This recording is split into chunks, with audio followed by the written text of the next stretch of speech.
Hey, welcome to Bodacious Tenacity. Today I'm speaking to Sasha Karelsky, who I'm speaking with from London. She's 30 years old. She's a master's student at University College London, UCL. And today we're going to be talking about what happened when her worst fear became a reality. So, welcome, Sasha. Thanks for coming on. Thank you so much for having me. I'm thrilled to be here. It's great to have you here. So I know we're going to talk about what happened to you in your mid 20s, right? But I want to start with your childhood because that plays into what your worst fear was. Is that correct? Absolutely. Yeah. Yeah. So tell me a little bit about your mom and your childhood.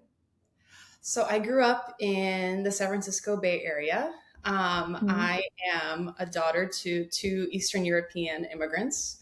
I grew up in a very strict household. There were really high expectations of myself, Mhm.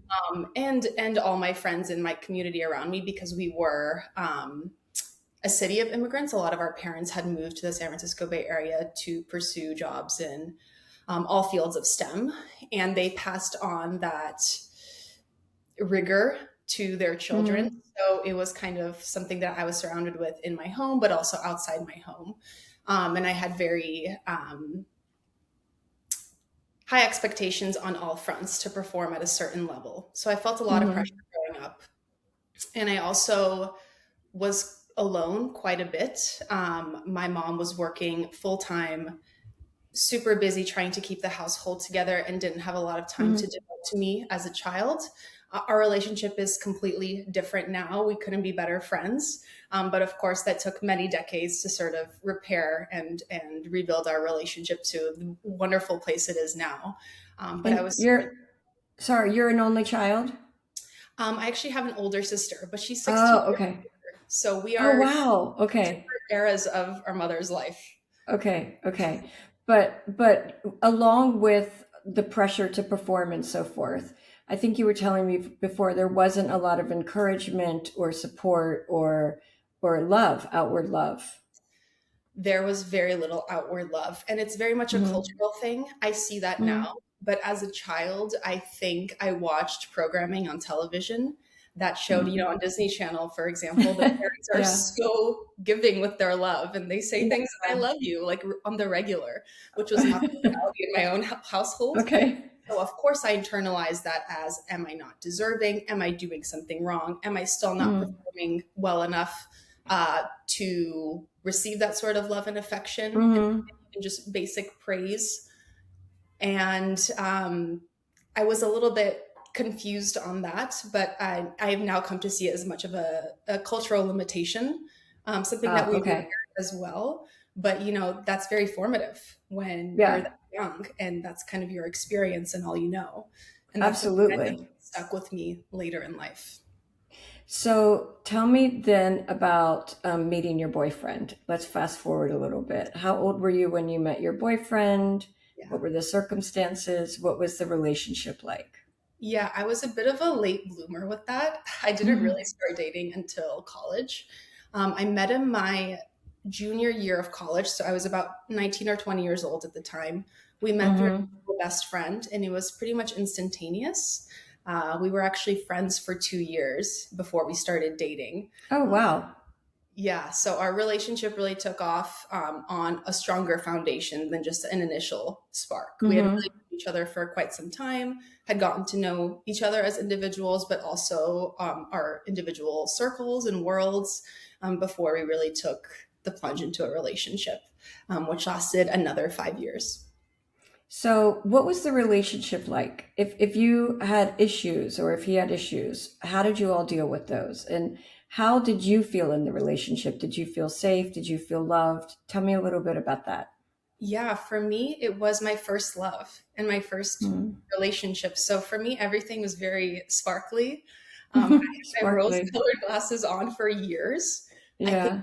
lots of things were slipping by me because of that, because I was Hmm. just so happy to be cared for and to be outwardly loved. It was definitely filling that gap that had Mm-hmm. that missing piece in my life for so long. And I couldn't believe I finally found a source of love, which I believed was unconditional and very true. Um, Mm-hmm. so I was very happy in that relationship and very oblivious and blind to all of the cracks in the foundation. But essentially, we grew in different directions at different speeds. Mm-hmm. And I think I wasn't strong enough to reckon with the reality that we were no longer the right partners for each other. And so I stayed in that relationship for far, far, far too long. So, how many years did you stay in past the point where you now think you weren't right for each other? I would say about 2 years, if I'm honest. Ah, okay. Okay. You say it like you're embarrassed. Are you embarrassed about that? I think so. I think there's a bit Yeah. of shame there that I wasn't, Oh. I really let fear keep me in a place that I no longer should have been in. And I wasn't Hmm. strong enough to face that and Yeah. make the decisions that I should have at the time. I think it's really important you use the word fear. Not that I'm trying to be your therapist, but rather than shame, because I think fear holds us back a lot. That's what the podcast is about. And so I think that rather than shame, fear is maybe a better word for it, or not to be embarrassed about something, because I think we all do as well as we can in the moment with what we're equipped with. And as Oprah says, when we know better, we do better. So I don't know if you've heard that expression, but so I wanted to ask you, this is interesting because you told me before that even while you were in the relationship, that you had depression. And that's what led you to go to Turkey with your mom, right? So can you talk a little bit about that? Absolutely. So I, at the time of this trip to Turkey, was in my second serious bout of depression. I have chronic Mm-hmm. depression, so it's always there at some level, but I've had two Yeah. very dark periods. And in the time of that Turkey trip, I was in the second one. It was quite an extended period. It was, over 6 months of what felt like living in the trenches and not being able to climb out.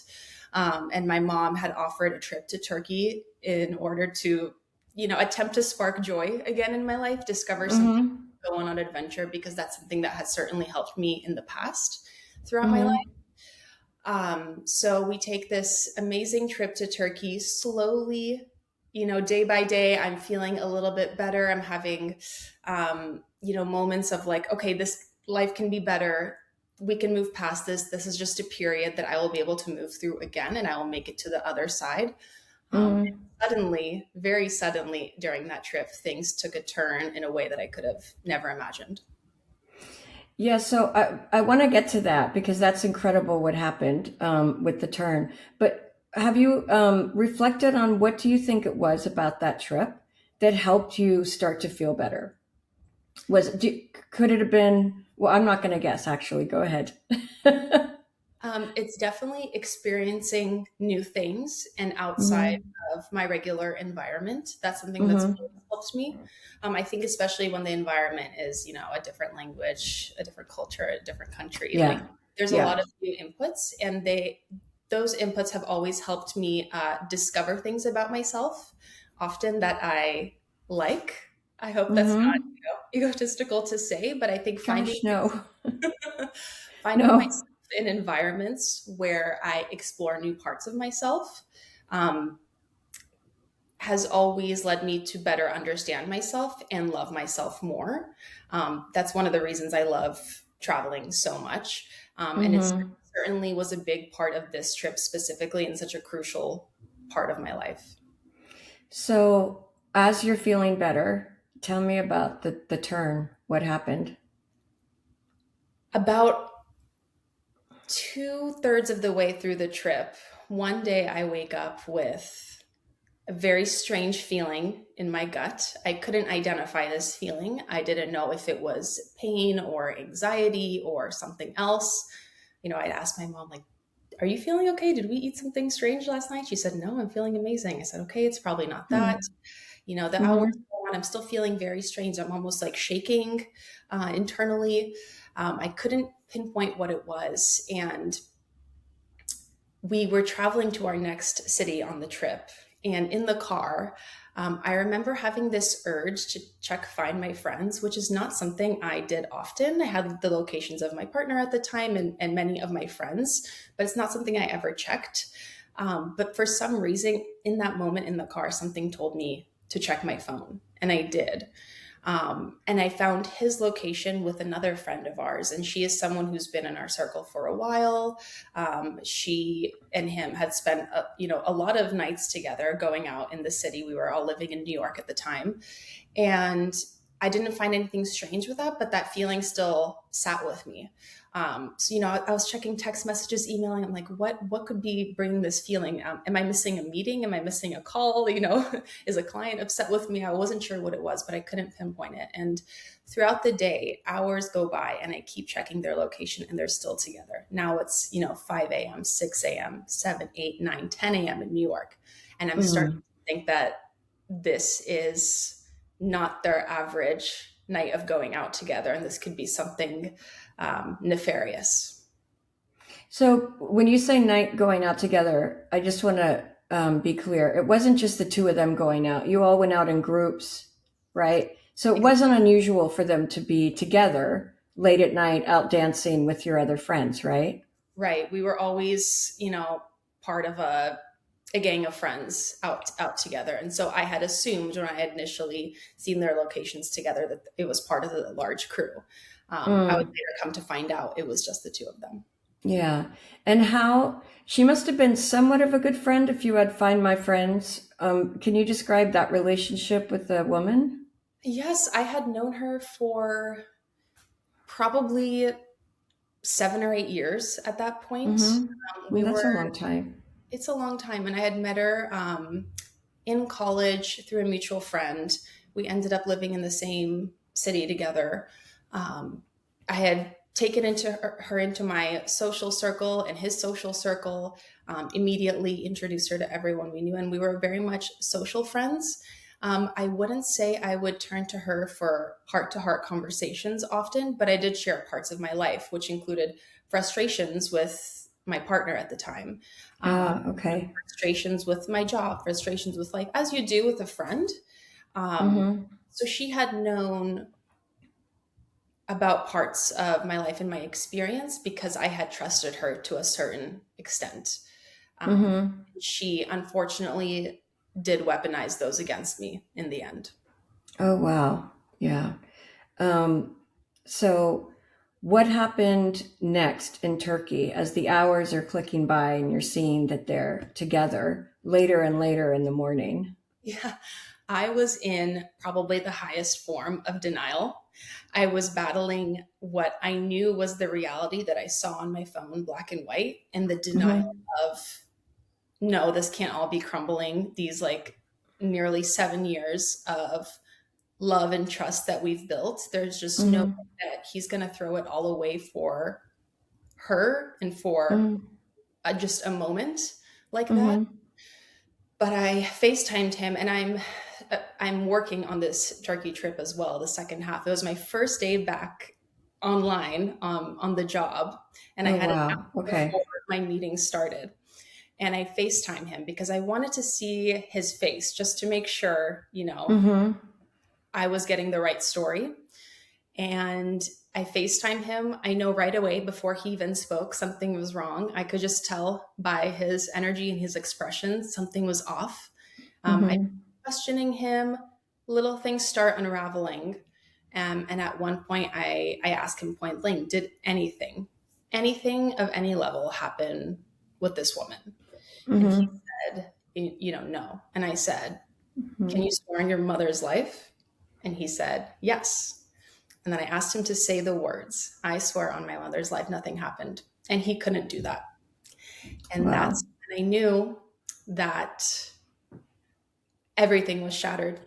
My whole life and reality as I knew it had been completely dismantled by two people that I deeply trusted, specifically, Mm-hmm. of course, as my partner and as my number one key source of love and support in this lifetime. Mm-hmm. And it was the most, that moment and the months and years to come would be the most challenging parts of my life. Yeah, it must have been absolutely devastating. I've experienced betrayal on a massive scale myself. But also, I think, was it worse that you were in Turkey and away from him and having to do this on FaceTime? And um, that must have added a whole other layer of maybe pain and confusion. How was that? It was incredibly challenging and unfair, I felt. Mm-hmm. There was, suddenly the environment that had been sparking joy for me and been such a solution to so many of my Yeah. problems is now only making them worse. Now I wanted to be in my familiar space, Mm-hmm. where I could better resolve this issue and also better be comforted by my own space, my own, known Mm-hmm. world. And being halfway across the world absolutely did not help that. So I felt very helpless. I felt very alone. I had my mom there. Thank goodness I wasn't solo traveling, because I'm not sure how that would have ended up. But I was able to kind of keep things at bay until I returned to New York City, where I would face him in person. So you told me before that your greatest fear was that the love wasn't real with him and that the only person who could ever love you wouldn't love you anymore. So you were faced with your greatest fear. So in those first moments and days, how did you move through that? I had to tell my mom for maybe the first time in my life, I really need your love and support right now, because I just Mm-hmm. completely lost the infrastructure that Mm-hmm. kind of kept me going. And I had to express that to my mother, my sister, my friends for really the first time, and really reach out for help in a way that I hadn't before, because I was raised to be so fiercely independent and self sufficient. And I had recognized in that moment that I had let that independence and self sufficiency go entirely, for my partner, in which Yeah.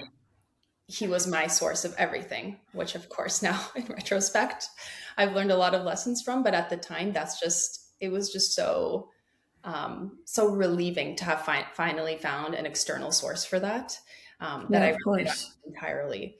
Um, so I Did your had, mom? Oh, go ahead. no, go ahead. I was just going to say, did your mom step up in that moment? Was she able to do that for you? I think she did an absolutely incredible job pushing the boundaries of her own emotional comforts in Mm-hmm. order to step up to me in Yeah. that moment. And I love and respect her for that, because that is not the kind of environment she was raised in. She was certainly not told, Mm-hmm. you, I'm proud of you as a child regularly either. But she is the only person that saw me in that initial phase of the breakup. And I think she saw some things that a mother should never see with her child, in just such distress and disillusionment and, Mm-hmm. lack of will. And I don't think, knew that was possible with me, because she had raised such a strong daughter, that I think she realized in that moment she really had to step up. So, yes, she absolutely did. And I'm really happy to say that ever since that moment, that's how our relationship has continued. And we've just been each other's support system in a way that I don't think we ever would have been without this situation. Yeah, and it could be, I don't want to be presumptuous, but if your mother was raised that way as well, that she felt that void and that maybe you helped her push through a fear or you were talking about her comfort zone so that you were able to help her do something that she had been afraid to do previously, right? So it sounds like hearing it as a third person that you both just showed a lot of courage, because reaching out for help is a really scary thing. People mistakenly call it a weakness, but I think it's a huge strength to be able to say, I need help, because it's a really hard thing to do. Absolutely. And that's a lesson I was then able to carry forth into other portions of my life. And I didn't Hmm. realize how many people are so happy to lend help and are happy to Yeah. ask that question and are there to help me and have me help them. And it ended up improving my relationships in a lot of ways. But it was certainly taking that step of, okay, I actually can't handle this on my own. And Yeah. I need support from everyone in my inner circle. Yeah. It's so important. So I know when you went home, something you mentioned to me that I just want to touch on briefly before we get to your travel back to Europe and the trip to Copenhagen is you mentioned to me that in conversations with him, his mask was slipping. And I wondered if you could just talk about that a little bit. Yeah, this was one of the most disturbing things I experienced during the breakup. Mm-hmm. As I was getting more truths out of him, I was able to understand the level of betrayal. Of course, I'll never know the full truth, but Right. what I found out was more than enough that I needed to. Mm-hmm. And I saw in moments his mask slipping and the truth being revealed. There was moments where he would admit that he did not know what love actually was, or if he was Oh, experiencing it with me, oh, which was interesting. incredibly devastating to hear and also internalize. Mm-hmm. I would see expressions that I'd never seen before. I'd see, honest truths that I'd never heard before, parts of him that I had never seen in 7 years, which is a significant period to know It someone is. that Yeah. intimately as well. Um, and I realized that I did not know this person, but this person also didn't know themselves. Yeah. More importantly, right? Yeah, yeah. Yeah. Wow. That must have really been something. I mean, you say you internalized it, but I'm not sure if at that time or now do you realize if he didn't know what love was, that that had nothing to do with you? It took me a solid 2 years to believe that that was true. Um, Yeah. but I could not understand that concept for the first 2 years after the breakup. And it took a lot of therapy and Hmm. discussion and reading and research to understand that it all came from within him. Yeah. Um, and it was not triggered by me in any way. No. Um, so I want to move to you going back to Europe, right? And tell me a little bit about your job because you were in Europe and you were working remotely when you discovered this was another relationship that maybe wasn't right for you, right? Yeah. I thought, oh no, here we go again. So after the breakup, I had to take some time off work. But then I dived right into it and it became my main outlet because it was Hmm. something where I knew I could excel and be safe from, certain realities going on around me.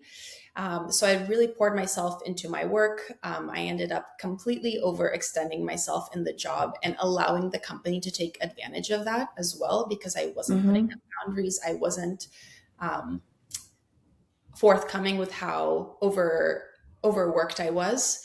And I just kept taking on more and more and more because it served as a distraction from everything that happened outside of Right. our window, which was much more terrifying than anything I could face at the office. So Hmm. I had been, working like 12-hour days, 14-hour days regularly for the year after the breakup. And then I realized, in summertime, I really needed a break. So I took Hmm. an extended vacation to Europe. I Hmm. started with traveling with my mom, then I met up with some friends.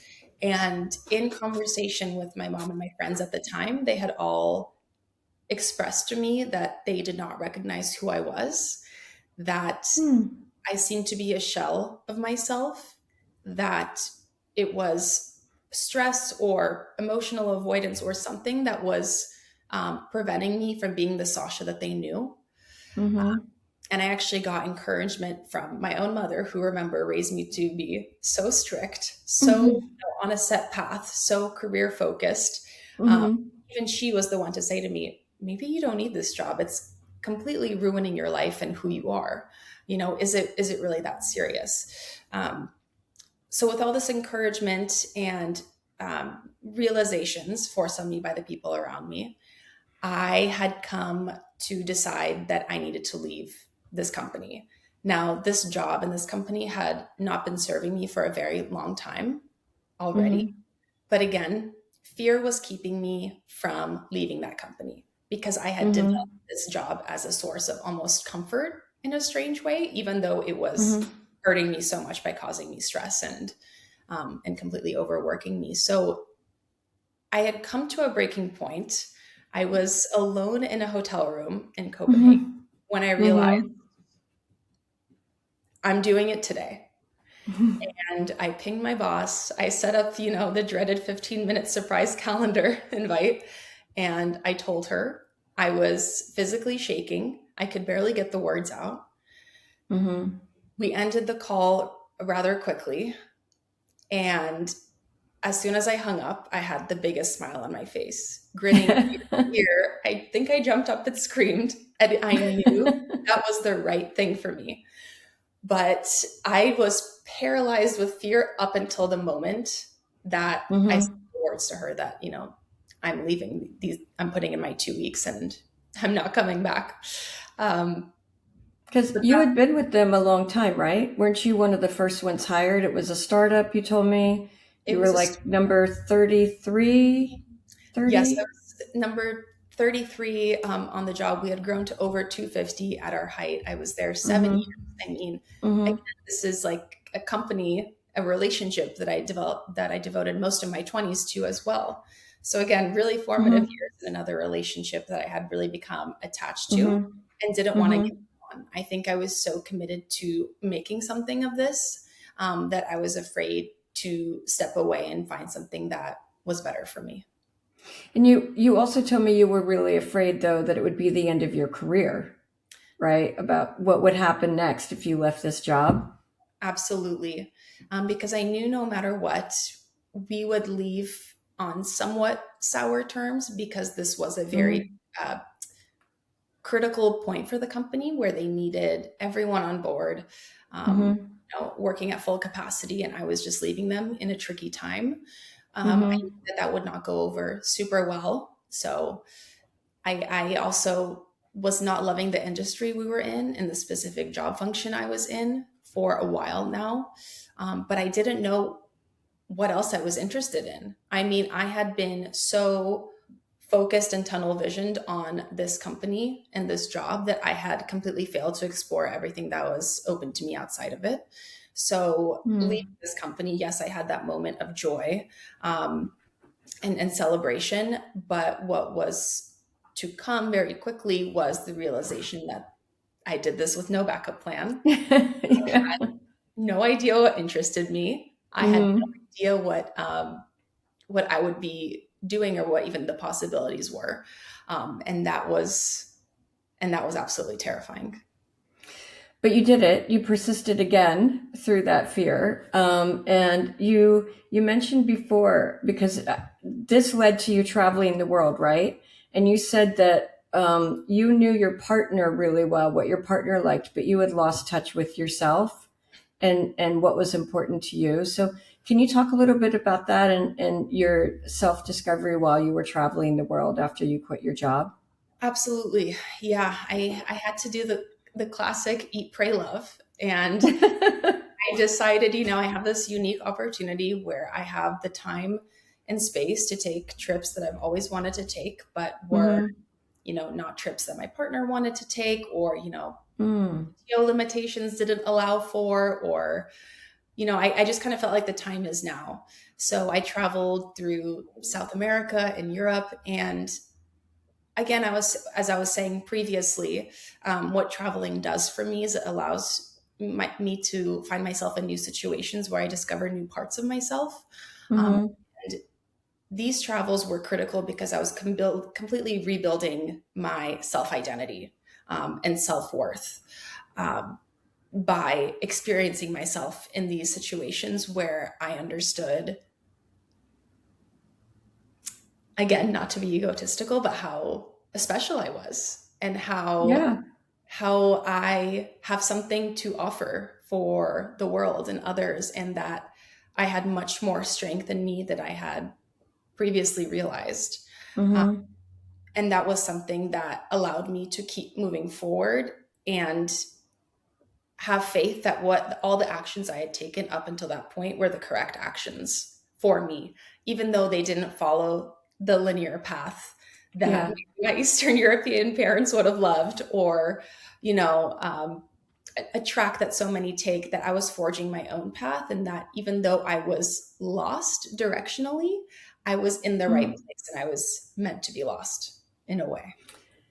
Yeah, I think I'm really impressed with the insight at such a young age, because this is even before you were 30, because some people live their whole lives and don't get that insight, or really learn the value of themselves from within without it coming from an external source. That's such an important thing to do in life. So I think it's so impressive that you did it on your own. And it does seem like you needed to be away from your boyfriend and away from your job in order to do it. And I just want to make a note, because I think it's interesting that the reason that you were able to do this trip is because of your mother's strict upbringing, that you saved all of your money, right, when you were working. So you had a little nest egg. Exactly, exactly. Wasn't working with too much, but luckily, a lot of those lessons were passed down to me, forced upon me, I should say. And I Mm. was able to, and privileged enough to go ahead and take all these travels that I had dreamed of. So then tell me about your decision to apply to grad school, because I know that you're just writing your dissertation now at UCL for your master's. Tell me about that. And for those who don't know, UCL is a very difficult school to get into. It's very, very competitive. So I wonder if you had any fear in applying to that school or applying to any school. I think all I felt was fear in that. I knew that I had to reconnect. I think the only way I would be happy in my career is if it was um, interwoven with my values and morals. Hmm. Had studied international relations in undergrad, and was very passionate about the environment and social justice. And I kept thinking about how I can sort of transition my existing skill set um, into a new career that would allow me to better address those passions and interests. Hmm. I landed on UCL because they had a great business and sustainability program, which would help me gain the subject matter expertise that I would need entering the field of climate technology, which is where I'm hoping to go next. But I was, before I got into UCL, I mean, Hmm. fear stopped me at every point along the way. First of all, writing that statement of purpose, writing, I think Hmm. it was 2,500 words about myself. I had Hmm. barely, was in the process of rediscovering myself. I can't tell you who I am. Like, I'm still figuring it out day to day. That was incredibly scary. And I had to have a lot of support Hmm. with that. Hmm. Reaching out to professors from undergrad that I hadn't spoken to in 7, 8, 9 years, I kind of had to say, remember me, with my tail between my legs. I was terrified to do that. But luckily, Wow. I got some great responses, and they're the reason that I got into such great schools, because of their letters of recommendation. Um, I wasn't sure I had what it took to get into a school of this caliber, and a program of this caliber. But I took the risk anyways. Um, Hmm. and I'm so grateful that I did, because by the grace of God, I got that letter and I accepted immediately, because it was something that I knew I needed to do, and would accomplish a lot of my big dreams, which is moving abroad and changing careers, and um, just exploring an option for me that I had not considered before. Hmm. I think it's so important what you're saying, because the reason that I know you is through my daughter Liz, who goes to UCL. And I remember her telling me at orientation, she came back and told her dad and me, that she had a conversation with another young man, and they both were standing there sort of saying, how did we get in? We don't belong here. And then it sort of seemed that everyone was saying that. So I think it's something that I hope people who are watching and listening can think about, that even those who seem to be succeeding at the highest level or who have achieved something are still wondering how they got there.